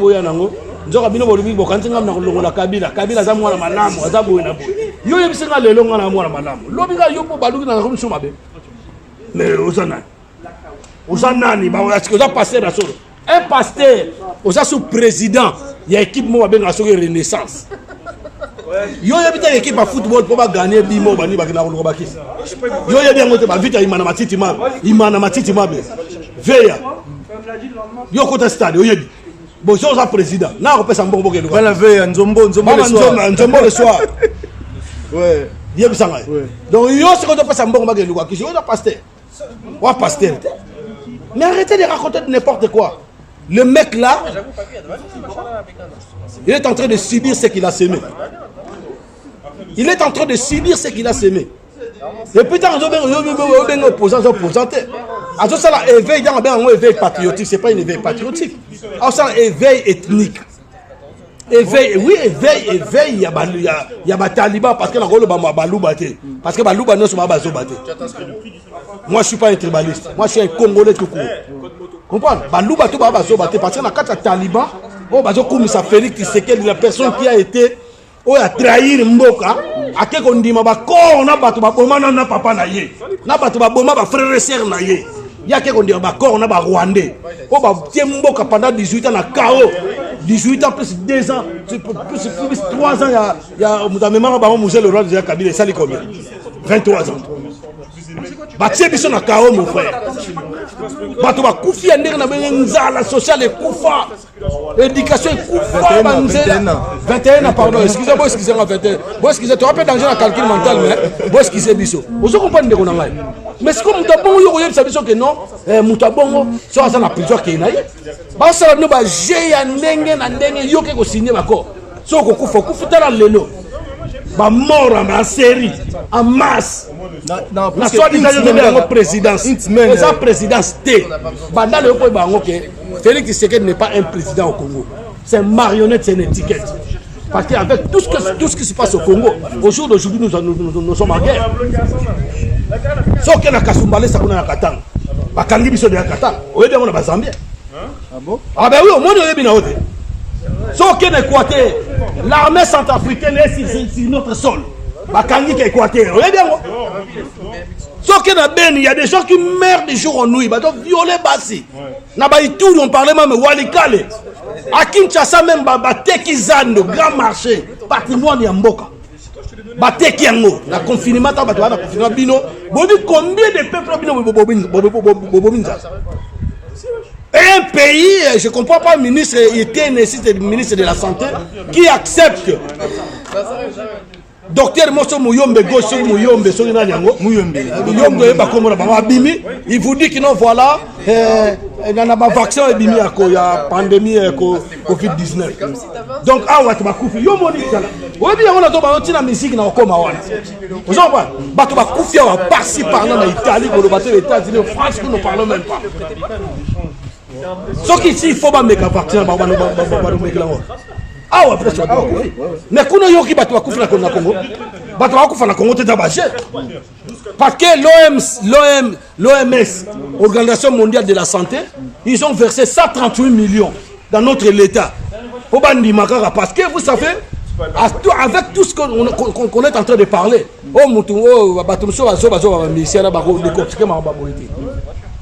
parce que le niveau que nous sommes à tel point que nous sommes intelligents et sages.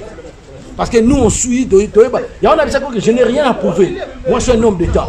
Je dois défendre mon peuple et ma nation. Tu vois ce que je veux dire? Un artiste engagé. Donc on a là la conviction, on a sans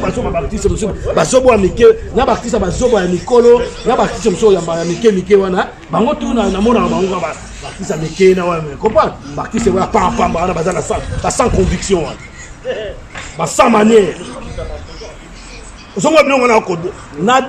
Les gens là, ils ont dit qu'ils ont besoin d'exterminer 80% de la population mondiale. C'est les Occidentaux. Parce qu'on a besoin qu'ils vivent en Afrique. Vous voyez? Parce qu'on a besoin en 2035, 2050, ils vont aller vivre en Afrique. Parce qu'il y a la naturalité là-bas. Ici, il n'y a plus rien ici. Il n'y a plus rien. C'est la raison pour laquelle les Bill Gates et tous ces gens-là des multinationales, ils ont versé l'argent à l'OMS, Organisation mondiale de la santé, parce que corrompre le gouvernement congolais, ils commencent à exterminer leur peuple et ils ont accepté l'argent pour exterminer. Vous comprenez? Pour exterminer comme ça, Bangon à 2035-50, il y a des documentaires qui passent dans les réseaux sociaux et tout et tout. Essayez de découvrir, essayez de fouiller. Vous allez voir des documentaires, des longs métrages qui passent. Et même les Blancs, ils font ça. Vous comprenez? Avec tout ça, vous comprenez derrière. Les Occidentaux ont besoin de Afrique. Et comme nous allons tous se battre pour cette Afrique. L'Afrique n'avance pas. En Afrique, il n'y a pas de coronavirus. En Afrique, il n'y a pas de pandémie Covid-19. Il n'y en a pas. Quand tu vois, oh non, faut pas somber bibé, mais on a autre. Mouta okufana malade, monsieur, tu vois, okufana pas, faut pas somber bibé. Mon frère, dans ce sacrifié, na minute, on a là tout à ta ganté, on a là tout à ta, on appelle ça comment? Attaque cachinette. Vous appelez la lubrifiante. Dans lubrifiant dans la sac. Lubrifiant dans la sac. Lubrifiant, on appelle ça comment là? Oui, on lubrifiant, on est où là? Insecticide.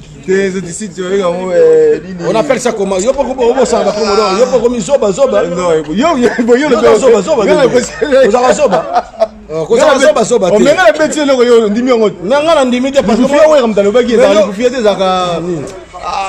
on appelle ça quoi? Les gars, excuse-moi les gars. On appelle ça quoi? Le liquide là qu'on fait désinfectant. Voilà, désinfectant. Tu vois le désinfectant là, c'est moi qui l'ai trouvé, c'est pas toi. Donc voilà, vous m'avez dit que vous zoba là. Zoba. À la niveau là, ouais, voilà. T'es coco ça va combat violent. C'est ça de. Kasi yep avec les bouffias. Bon, Italie. Bon, voilà. Yom de lobby on se langage que toi. Donc là Italie ngate, ngala lobby yote, ngala bete ko poloba. Bon, pour me ça te. Vous comprenez? Donc si ko bato ba ndimi mbongo ko ba sacrifier peuple na yom de wana ya lobby que non voilà. Nous étions quoi? Comment je peux dire? Nous étions proposés pour la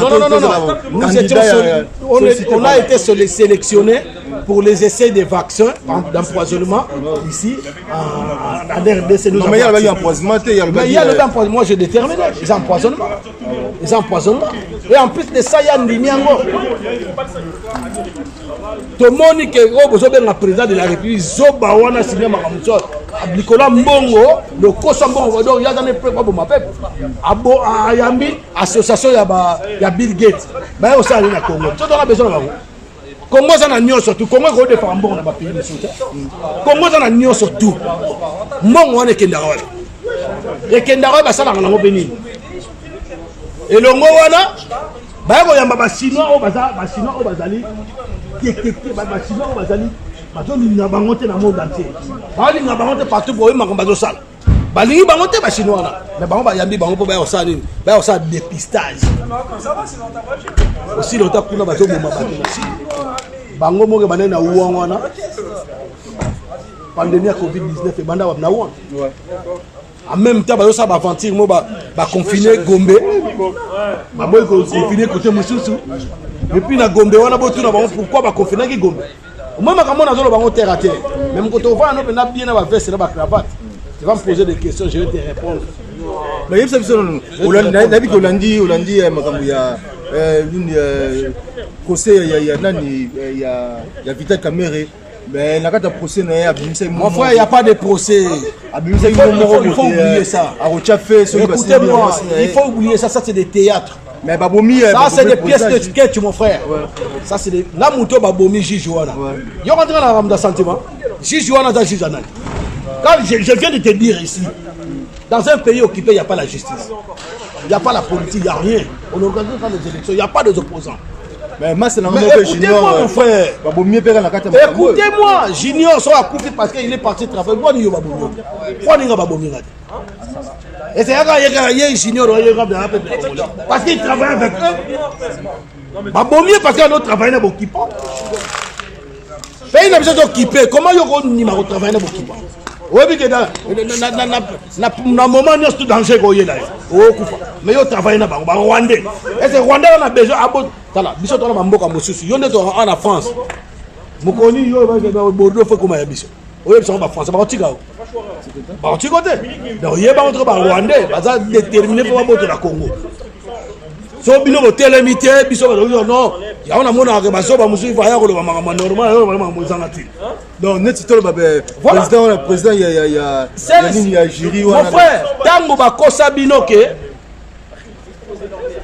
Hippolyte Kanambe na batu na yenyo surtout ya bokipa na ba traître congolais ke balongwe la gouvernement batiki ni Félix dans le kuta le pouvoir ba négocier en ngote ba sina pas ba ko donc peuple m'ta relire président démocratiquement au côté comment ça makamba ouais les gars qui au monde dans la France yo so mona na Macron invité déjà François Hollande François Hollande basali coalition moko boye na parlement dans la majorité Macron tika ndengande wana et ça là nulle part ailleurs dans le monde. Donc ce qu'on a Congo ça. Donc on a expliqué OK. Neto Sabo. Félix Tshisekedi est président.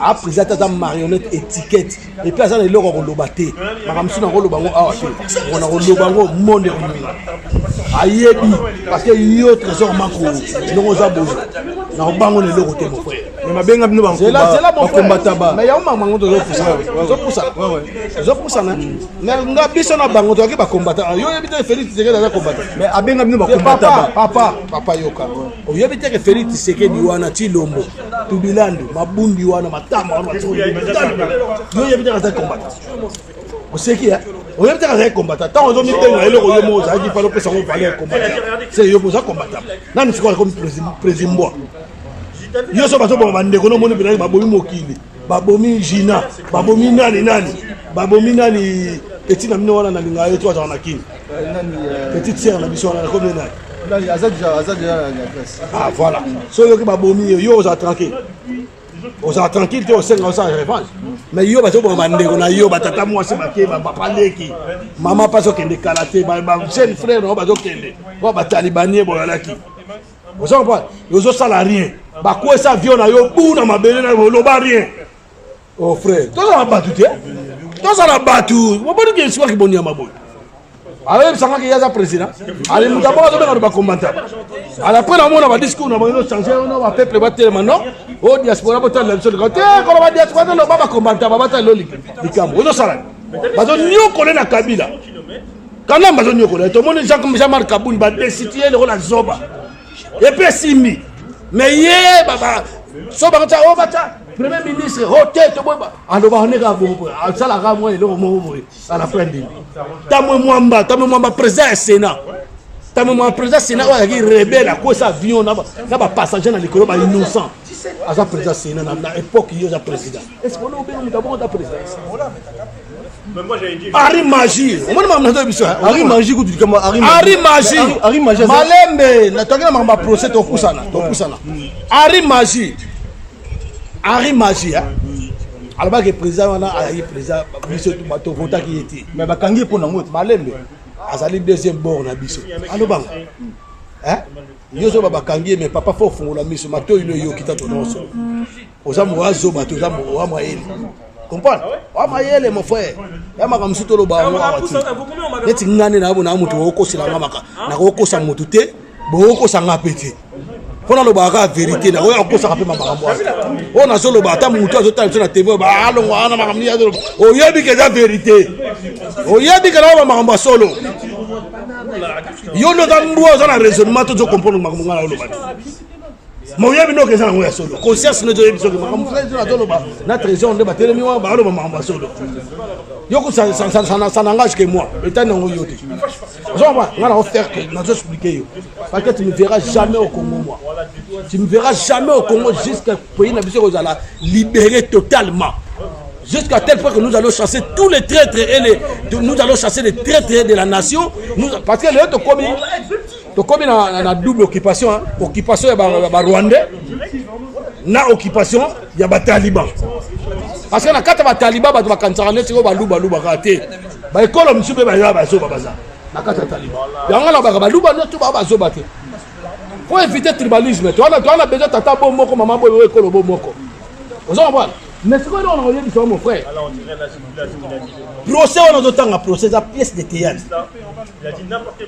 caméra la nationalité na yo azana tenga la yebi caméra congolais merci le rôle wana manière na mituna no roza na ngana yebi caméra congolais cerveau non bato wala na biso c'est les ino non so ba tunyo c'est là ngana yebi caméra so ba tunyo micro eza na lo wale micro eza ngai ya yo bo se ko no micro eza yo ndeni ngana ro ba micro eza non mais muto ça so neti te micro ya yo ndeni ngana ko lo ba na ko expliquer ko na ba façon na manière nini na expliquer ba na ba keno micro eza mais dis-moi ta mère est un sujet rwandais aujourd'hui je te le dis ta mère est un sujet rwandais il n'est pas congolais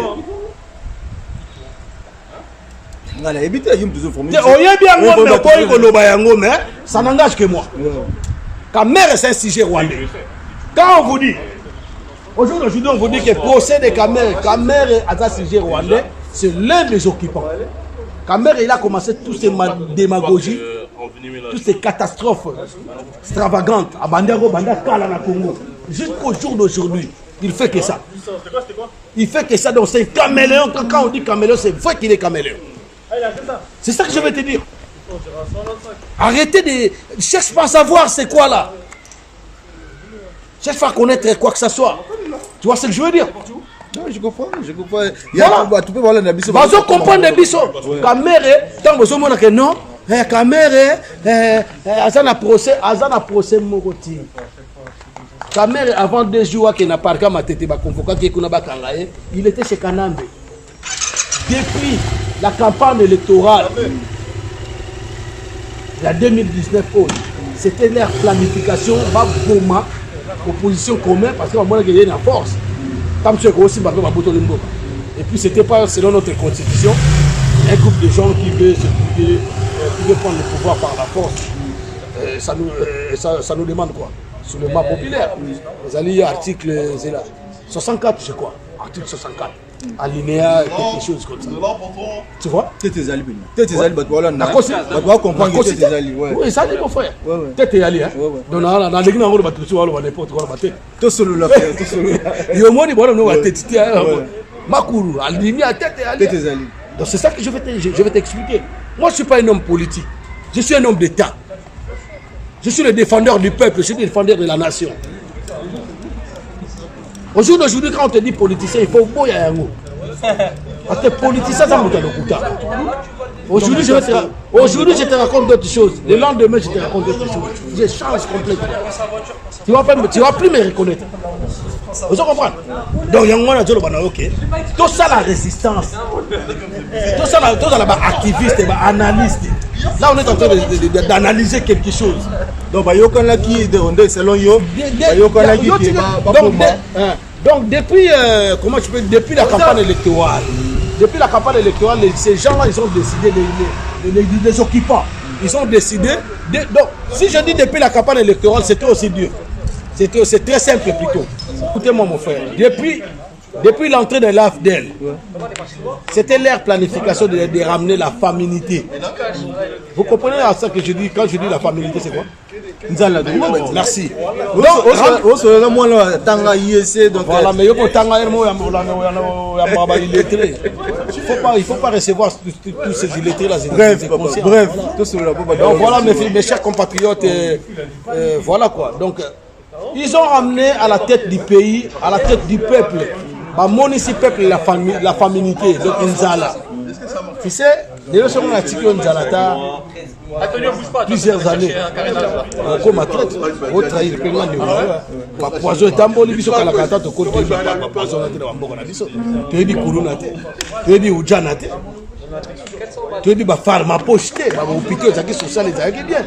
Malgré tout, tu peux participer, on attend un moment, les gens ils vivaient quand même bien. Il y avait la sécurité. Aujourd'hui, il y a plein de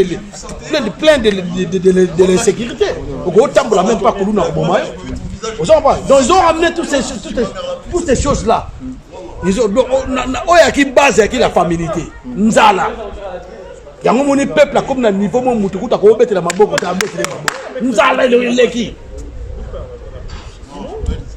Batie masanga de ma brasserie. Pourquoi ni batia ma brasserie on était ma brasserie on était comme masanga on est belé. Pourquoi ba sala ba usine sala masanga on était ma farine et ça ba usine moi je sala ba loso on était ma machine ba usine moi je sala ba boîte de conserve et belé ba comme ça nini comment la koloba ba comme ça qu'on lia moyenne 0. Pourquoi ba sala on masanga oyo kapena que matanga comme na komba yo kenaki donc c'était leur planification ba memi yango pour comme ça peuple les obazoba ba tu vas comme à n'importe comment on va muto éviter que destin ezanini il faut attendre que ba bomina no éducation ba bafouer social ba bafouer emploi ba tu va ça la rater ba tu va vivre en taux du jour. Aux pas bloquer on a tout. Et puis ça va venir dans balabala, tu vas essayer qu'on revendiquer pacifiquement, on le tue à bout portant avec des balles réelles. Tout ça là, ça fait peur au peuple. Ça fait peur à la population. À les sikoyo. Basali ba 23 ans ba combien ba afdel wana plus yo na ba traite monsieur soana zo mona na oba yana ba institution ba parti politique ba faire ba parti ba FCC wana ezanzala ba wana tout a changer même la cour constitutionnelle na ba nanga wana tout ba nzala donc faut comment na mbongo ba comprendre. Donc, magistrat, au coup, il y a un peu d'Azani. Azana y collabo. Parce que, mais où est-ce collabo, mon frère? Un bon magistrat. Dans le on dit, mais au sein de l'occupant. Au sein de l'occupant, la justice, justice. Justice, elle est au sein de la tête. Le plus important institution de Mboka, c'est la justice. C'est la justice. Et toi, quand tu travailles avec les occupants, tu es devenu injuste. Tu n'es plus juste. Donc tu n'es plus de la justice. Et puis si on nous dit que c'est un côté, on a justice. Justice. Il y a comme ça, on a la justice.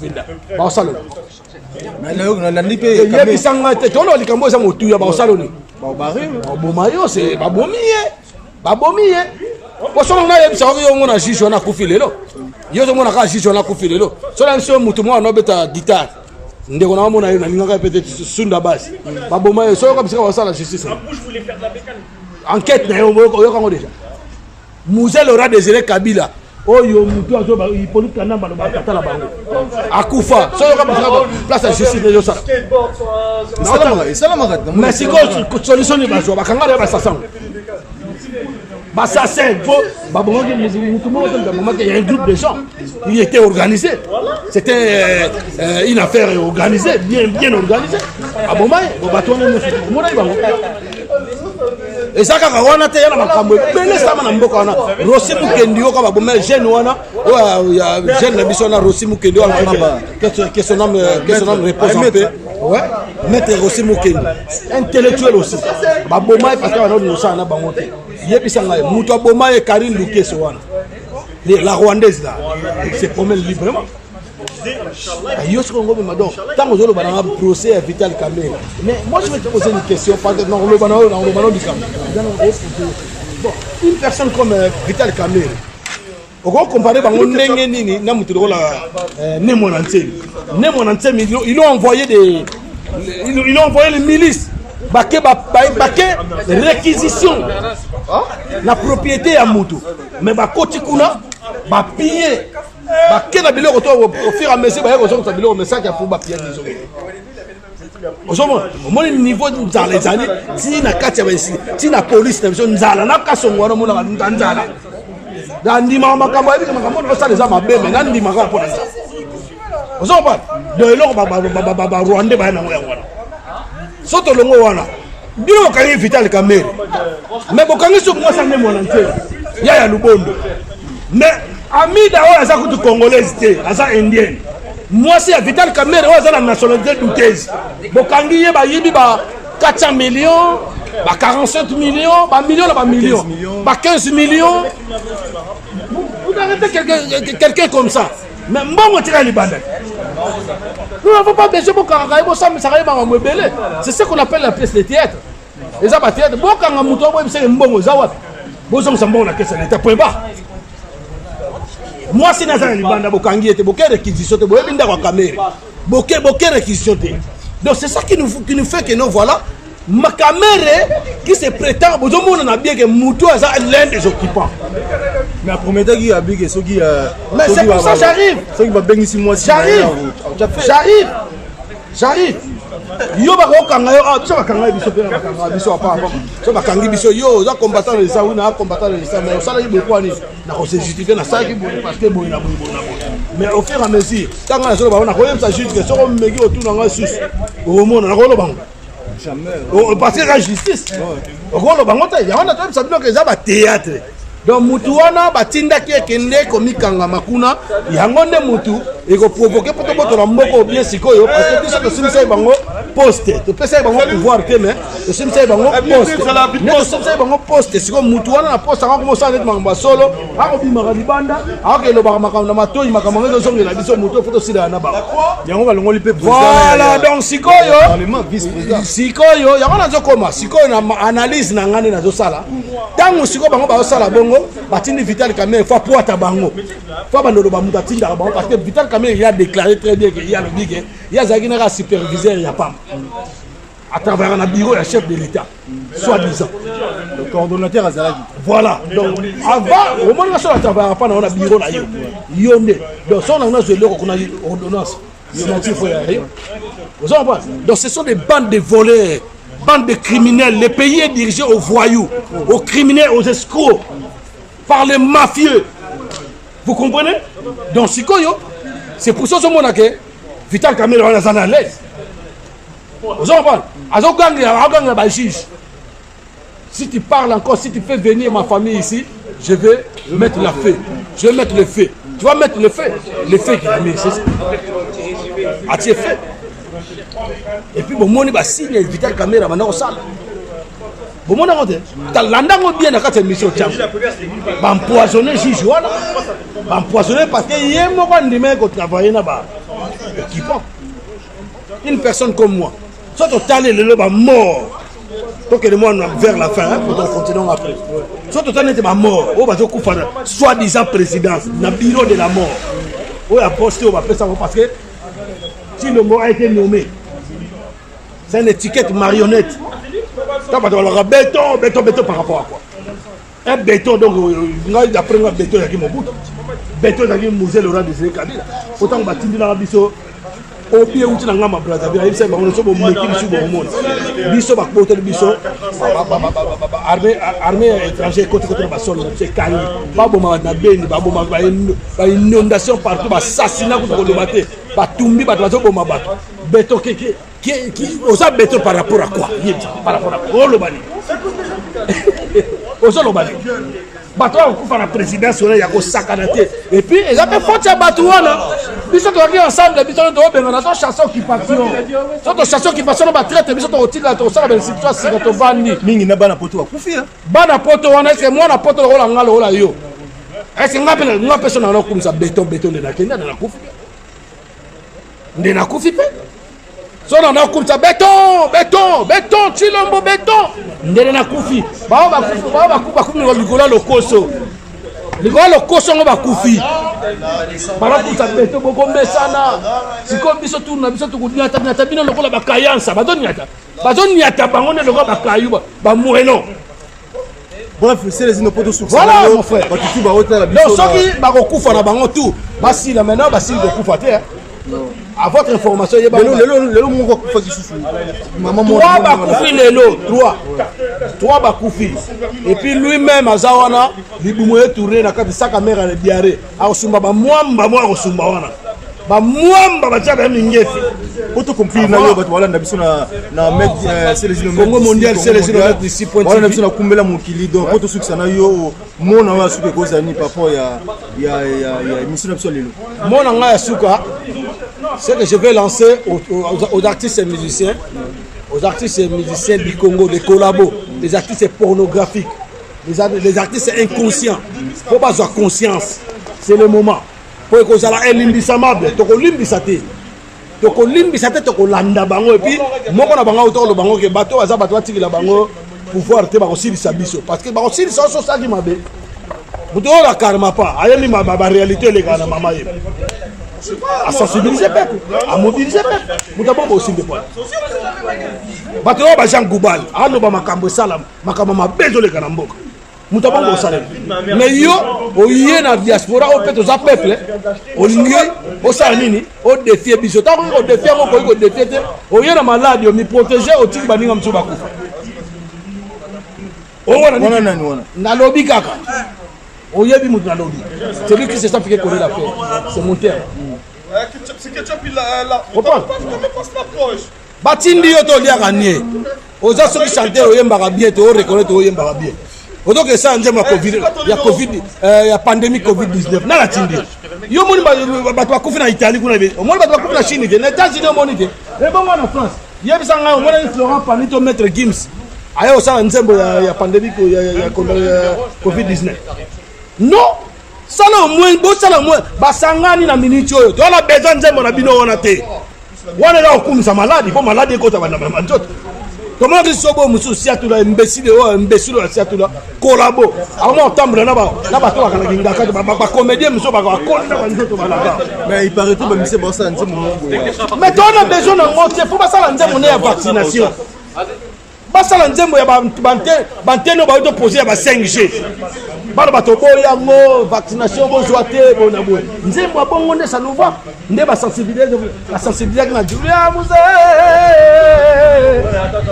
nde ba sensibiliser na franc congolais mwana mpo oye bana ya mboka oye na bilenge oye bino ba master o batata na ba mama mboka soki ebebi mosala na yango ekobebaka elongo ebongi tozala na mbongo ya makasi mpo na lopumu ya mboka ye mosolo eza elembo yango nde thermometre ekonomi ya mboka na yo ebongi tozala na mbongo makasi lolenge ya congolais c'est ça. Merci, c'est les signes. La vie que Balandi Visso, mon frère. Toujours. Tu as besoin d'un nzembo, on a tes trésors. Tu as besoin d'un nzembo, on a tes sensibiliser, mobiliser les gens, conscientiser les gens, conscientiser les peuples, défendre le peuple, défendre notre nation. C'est ça qu'on en a besoin. Biso to senga bango loko moyama. To senga bango ka ke ba yemba mabe ça ma moto senga bango teke ba no finga ba traiter wana ba finga ba. Non, to ça bango ke bo dénoncer tout ce qui est du mal comme Karma Pa il a fait. Comme Jean Goubal il chante. Comme moi c'est les îles comme Poké tu vois yambo. De ça là ka. Ba qui s'engager ba se belé. Bomi bimaka to bona bino comme ba Yuri Muchafu Kalenga. Na pesi mbote. Champion du peuple. Tu vois ce que je veux dire? Donc, botika ba ventila pa ba mungatini ba nzembo wana zate. Et puis musique ya simba na ngosuti. Ba tutu ba comme na regard na mboka. Okosa musique no ndongo lingi wana pesi ndingi sakaka et pas ya ba artiste. So ma bi pona ba peuple. Wana ya suka. Peuple congolais telema. Peuple congolais joie conscience. Peuple congolais toza lisanga. Peuple congolais botika tribalisme. Bino bato ba taliban. Bon ça la tribalisme boyeba ke ba taliban bazaka ba luba te wana kato na bino bazoba musuba wana kata talibani botika busoba wana tala nde bozo kufa boko sila boyeba to ko mesana ete biso to mesana be bino mbo mesana bino bozo mesana donc bon matabo kita notre pays sera libéré totalement notre pays sera uni ça sera jamais indivisible. Ça sera jamais, ça sera uni. Donc là, on en a, j'ai pas beaucoup à vous dire au jour d'aujourd'hui. Massivement, abonnez-vous sur Congo Mondial. C'est les inomètres de Congo TV. Et puis, abonnez-vous sur Kumbela Mokili TV.